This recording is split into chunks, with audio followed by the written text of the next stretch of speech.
Hello everybody and welcome to a very special video on this channel. Obviously, if you look around the set or if you've watched maybe one or two videos that I've done total, then you'll know that I love the movie Jaws. It's my favorite movie of all time, and this has been a very special weekend because on Friday, Jaws turned 50. It was the 50th anniversary of the date that it hit theaters back in 1975. And a lot of people have asked me, I've seen in comments online, etc., whether I was going to talk about it. And I wasn't really sure what to do because one of the very first videos I did for this channel back in 2020 was called Why I Love Jaws. And it was an in-depth breakdown of everything about the movie that I love. But as I thought about it, I realized that why I think Jaws is a great movie and why it's my favorite movie are kind of two different questions. And so this video is about not why Jaws is a great movie, but why it's my favorite. And I think that it's a story that's similar to everybody who has a favorite movie and why that movie is their favorite.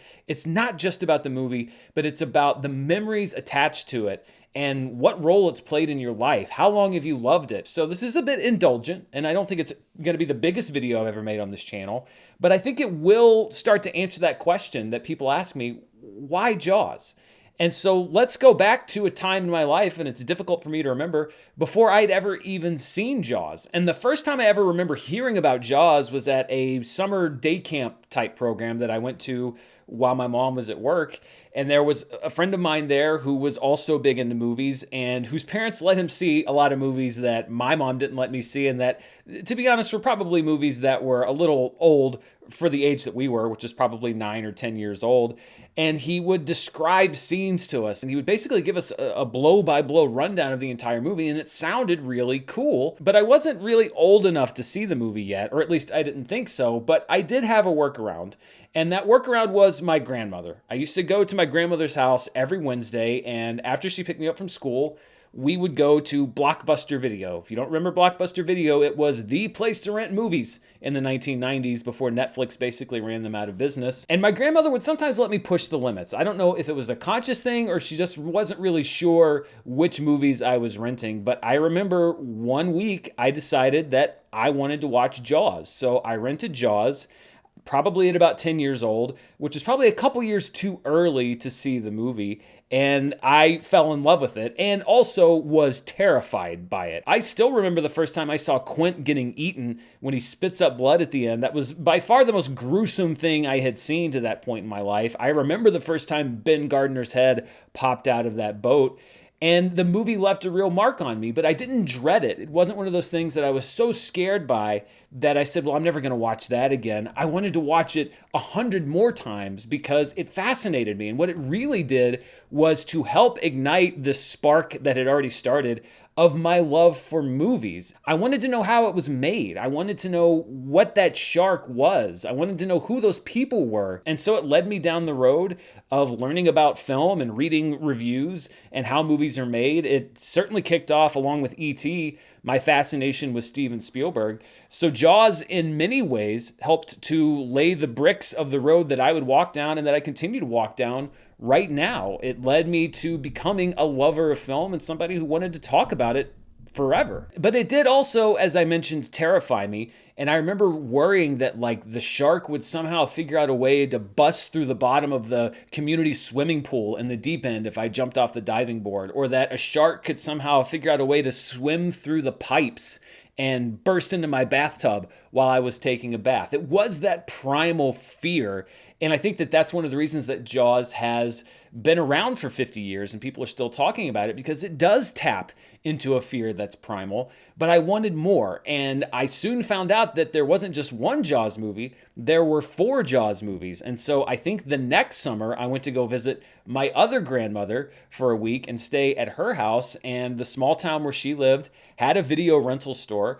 And I rented not only Jaws, but also Jaws 2, Jaws 3D, and Jaws the Revenge. Now, when I was younger, I used to like Jaws the Revenge best. And when I say younger, I mean 10, 11, 12 years old, because it had the most shark in it. It wasn't until I got older and developed a bit of a keener eye for movies that I realized that Jaws the Revenge is absolute garbage, no matter how much shark is in it. And I also developed that appreciation for Jaws beyond just the fact that it had a big shark in it. The Indianapolis speech and the character interactions, those were the things, again, that were tracking my development as a film viewer. I was learning how to pick up on those things in movies, and how I felt about Jaws and Jaws the Revenge is sort of an indicator on that path. It wasn't just about seeing, it was about understanding and getting my head around things. When I was 12 or 13 years old, I remember watching Jaws again because I was at one of my friend's houses, and his dad had something called a Laserdisc player, which at that time was still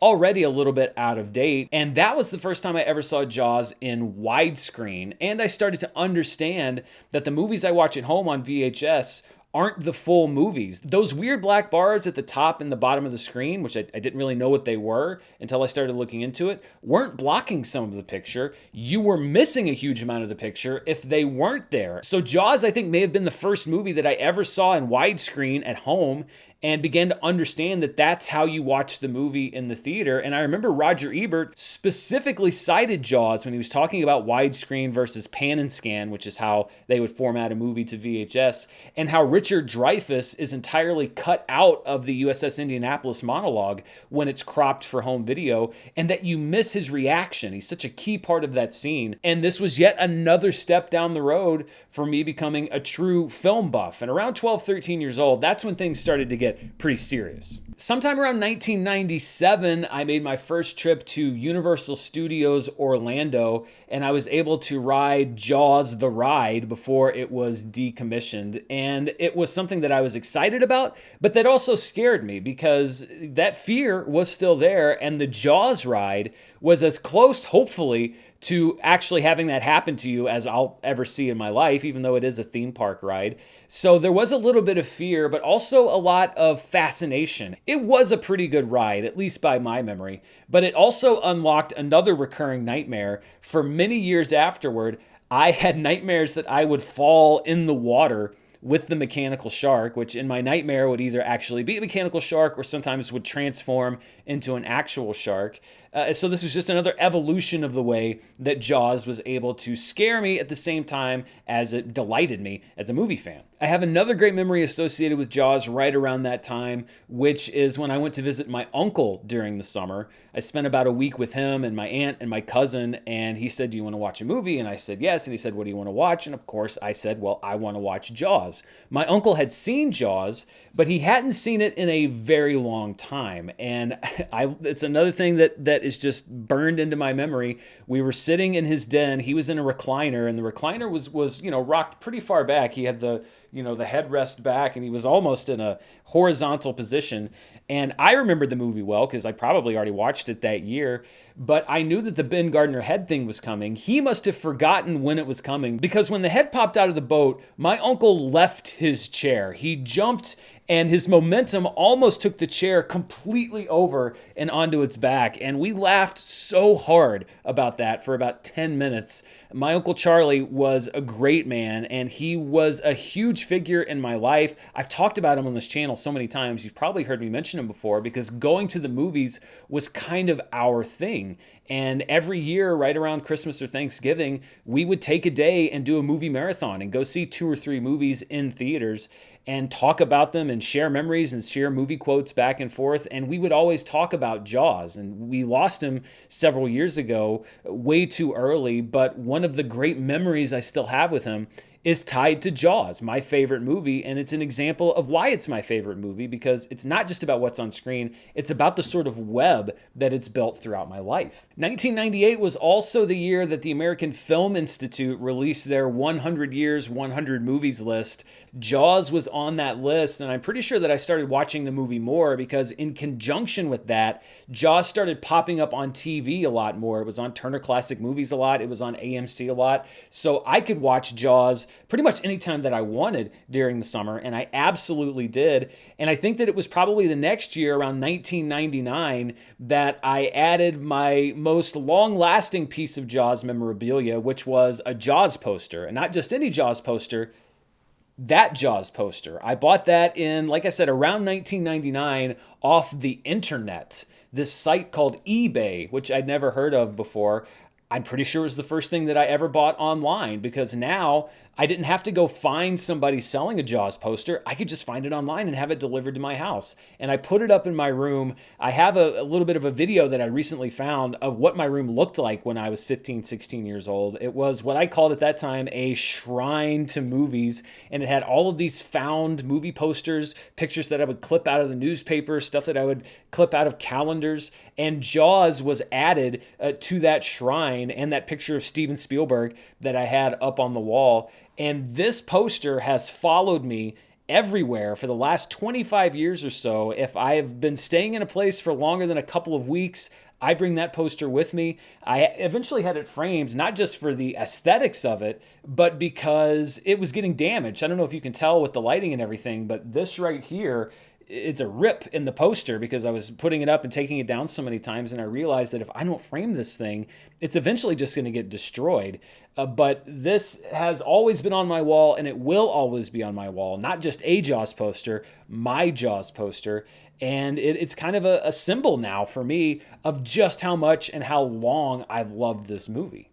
Believe it or not, as much as I loved Jaws, I never actually owned the movie until it was released on DVD in the summer of 2000 to celebrate the movie's 25th anniversary. And I remember that specifically, that it was the year 2000, because when it was released on DVD, I was at a residential summer program that lasted for about 4 weeks or maybe even 6 weeks. And you would live with a bunch of other students, and a lot of my friends went as well, on a college campus. It was basically like a mini college. And you could go home on the weekends, but you didn't really have that long. Certainly not enough time to go home, sit down, watch a movie, and get back.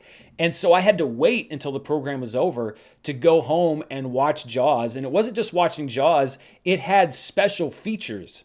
And again, unless you had the laser disc, a lot of these special features were stuff that you'd heard of but never seen, like the Making of Jaws documentary, which was legendary for the shark is not working, the shark is not working story from Richard Dreyfuss. And it had outtakes and all of the stuff that as a Jaws fan I was super excited for. And I remember as soon as I got home, I watched Jaws on DVD in widescreen. I devoured the special features, and I could feel myself just sinking even lower, deeper into that Jaws fandom. And it was around this time that my friends picked up on the fact that I was absolutely obsessed with this movie. And I remember talking to one of my friends about some girl that I had a crush on, and he said, Dan, you wouldn't even know what to do if you asked her out on a date. You'd probably just walk up to her and say, hey, you want to go back to my house and watch Jaws? And yes, that does sound mean, but you also have to understand that for longtime friends, I'd known this guy since I was 5 years old. We're still friends to this day. Being a dude friend is like 90% absolute dedication to that friendship and 10% just being a jerk to each other. And so I laughed about it. He laughed about it. And I still haven't forgotten about it after 25 years. But that was my level of obsession. I was kind of known as the Jaws guy. I was also branching out and watching a lot of different movies. And I was super excited because many of the filmmakers at that time in the late 90s going into the early 2000s were filmmakers that were raised on Jaws. And so movies like Chasing Amy from Kevin Smith were starting to include Jaws references. And that really excited me because it was combining two things. It was a great new director making a new movie that I loved, incorporating elements from my favorite movie in that movie. I have a little bit of a gap as far as my knowledge of when I watched the movie from the time I graduated high school in 2001 until about 10 years later. I know that I definitely did continue to watch it, and I made some college projects. One of my first ever video projects when I was doing my media production class was a fake documentary about, surprise, people that like Steven Spielberg, and I played a guy who loved Jaws. I know that was a real reach for me creatively and personally. But I certainly didn't like the movie less over that amount of time, but it really drops back on my radar in about 2012 when the Blu-ray came out. The Blu-ray came out in August of 2012. And again, I was super excited about it because Jaws was coming to high definition and there were new special features and new documentaries to watch. And also at that time, if we're talking about summer 2012, earlier that year, I had quit the job that I was working at that was a steady job because I wanted to pursue my passion. I realized that I love to edit. and that if I didn't start now to pursue a career in this thing that I loved, that I would probably, get stuck in that job or have more responsibilities, or, at least be older and feel worse about taking a big risk like that. So I was a few months into working freelance, which was very stressful. I didn't have a whole lot of money. I wasn't really sure month to month whether I was going to be able to cover my rent. And it was, a lot of pressure. And so to have Jaws sort of come back into my life, specifically in that summer of 2012, and give me that new viewing experience, relieved a lot of stress for me. It was very therapeutic to return to this favorite movie of mine and escape for a couple of hours in a new way. And about a month after Jaws came out on Blu-ray, I got hired as a gig worker to edit the first episode of something called The Screen Junkies Show. And that job soon became my full-time job, which led me directly to this chair where I'm sitting right now. And much like in high school, I soon became kind of known as the Jaws guy amongst the Screen Junkies crew was there, and that would pop up on Screen Junkies programming from time to time. I used to direct the Screen Junkies show for a while, where I would stand behind camera and listen to what was going on, because I was usually editing the show as well. So I'd try to make sure that we had the bits and pieces that we need, and maybe suggest a thing or two to Hal, although he didn't really need it because he was a great host. And I remember we did a summer blockbuster tournament where Jaws got eliminated very early, and I couldn't help but weigh in from behind the camera. To me, biggest shocker of the first round. Got a cold over there. I have a cold. Yeah, okay. And then as I started to transition from being behind the scenes at Screen Junkies to being in front of the camera, my love for Jaws was featured on the channel. We did an episode where we talked about the best Steven Spielberg movie, and I think I actually ended up voting against Jaws because it came down to Jaws and E.T., which is an impossible choice. When somebody, for the last 20 years, when somebody's asked me what my favorite movie is, I always say Jaws. I think I gotta go with E.T. Whoa. Wow.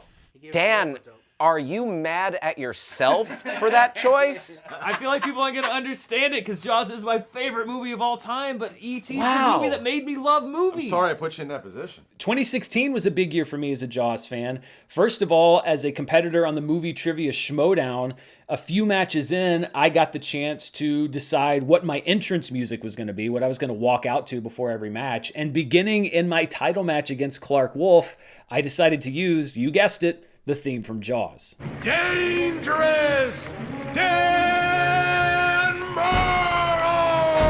Get out of the water, kids! And that was a lot of fun because for the first time, I became associated with Jaws directly. For Schmodown fans, when they heard that music in that context, it wasn't Jaws, it was my entrance music. And I loved that I could sort of remix that and use that as my signature theme, because for me, that was just another expression of how much I love Jaws. I wanted it to be the actual indication, the signal that I was about to come out and answer some trivia questions. 2016 was also the year that we did the honest trailer for Jaws, which was really intimidating for me because I wasn't really sure how I could contribute to an honest trailer, which is, pointing out stuff and making jokes about my favorite movie. But it was a lot of fun to work on, and I'm proud of that trailer because I think we did some really funny stuff with it.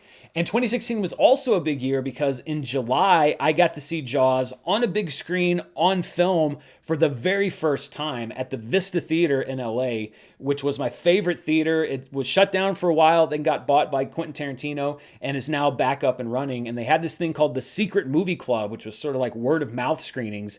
And they would be at midnight on Friday nights. And one week they said that they were doing Jaws projected on film. The print wasn't in great shape, but it was fun to see it in a theater for the first time with a group of people. We all knew the movie. We knew the lines that were coming, but it was such a different experience for me. And I've seen it on screen a couple of times since, but that was my favorite time so far. In 2017, a lot of these different threads intersected for me because we got a chance to do a movie fight live at San Diego Comic-Con.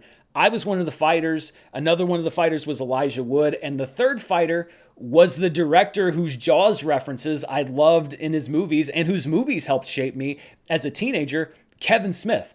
And it was surreal for me to be on stage, for me to be doing a movie fight with Kevin Smith. And one of the categories or one of the questions was, what movie would you erase from existence forever? And my answer was Jaws 2. Yeah, Boo is right. Jaws 2? Really? Yeah, he wasn't screaming, "Too!" He was saying, "Boo!" This became kind of an infamous movie fight round because my reasoning was that if you erase Jaws 2 from existence, that maybe you could get rid of some of the rampant franchising of all of these different movies and the cheap cash grabs, etc. Kevin Smith's answer to that question was Triumph of the Will, which was an infamous Nazi propaganda film, and it completely threw me for a loop because I didn't know what he was going to say ahead of time. I'll be honest with you, I chose that because I knew I would win the game on that. And that was a tough one to recover from. I don't remember what I said to try to rebut that argument, but it was not a good argument at all. Kevin Smith easily won the point. And of course, like 2 or 3 days later, I finally did come up with what would have been a good argument in the moment, and I think that I would have won that round, but I thought of it too late. So let me use this forum to finally present my actual counter argument to Kevin Smith for his Triumph of the Will answer to what movie should be erased from existence forever, which is that history is doomed to repeat itself if you forget it. And if you erase a chronicle of such a terrible time in human history from existence, then that only makes us more likely to fall into those traps again. Whereas I don't see a whole lot of harm for humanity if you erase a bunch of terrible sequels from the world. So there you go. That's my official counter argument to Kevin Smith, and I await his response. In July 2018, I had a great experience watching Jaws with my good friend Mark Riley, who I think is perhaps one of the only people in the world who can lay claim to being a bigger Jaws fan than I am. It was over the July 4th holiday, which is the perfect time to watch Jaws, and he asked if I wanted to come over and record a commentary for the movie that he could do for his Patreon group.